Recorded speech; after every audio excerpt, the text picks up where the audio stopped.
عدل والی آیت نازل ہوئی تو مدینے کا وہ قبیلے کا سردار اور اس کا نمائندہ آیت کو سن کر کے ایمان قبول کر لیا۔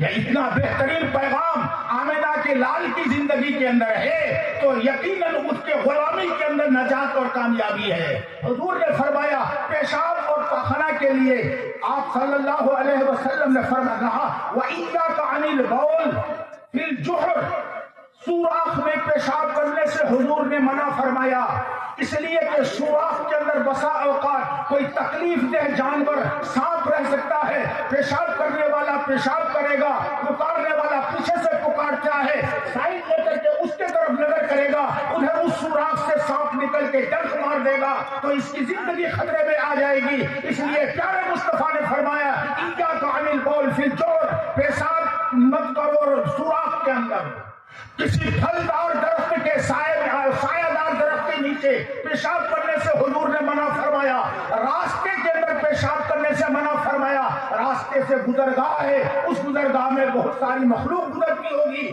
کسی مخلوق کو تمہارے پیشاب کی بدبو سے تکلیف ہوگی، تم دنیا میں آئے ہو عمل پھیلانے کے لیے، کسی کو تکلیف دینے کے لیے نہیں۔ اس لیے حضور نے فرمایا کہ کسی سایہ دار درخت کے نیچے پیشاب نہیں کرنا ہے۔ آپ نے فرمایا ایاک عن البول فی الجدر، پیشاب دیوار کے کنارے مت کرو، اس لیے کہ پیشاب کے اندر تیزابیت ہوتی ہے، نمکینی ہوتی ہے اور نمک دیوار کے لیے نقصان دہ ہے۔ ہائے رے پیارے مصطفیٰ، تیری اس کمال کو اوپر سوجا سے قربان کہ تو نے امت کو یہ گڑ بتایا کہ کسی کے دیوار کے قریب پیشاب نہ کرے۔ حضور نے فرمایا جب تم پیشاب کرو تو تستر اختیار کرو، پردہ اختیار کرو۔ ابو داؤد کی پہلی حدیث اذا ذهب المذهب ابعدا، جب آقا استنجا کو جاتے، بول و براز کو جاتے، بیت الخلا جاتے تو دور ہو جاتے۔ اتنا دور ہوتے کیوں؟ اس لیے کہ لوگوں کی نظر نہ پڑے۔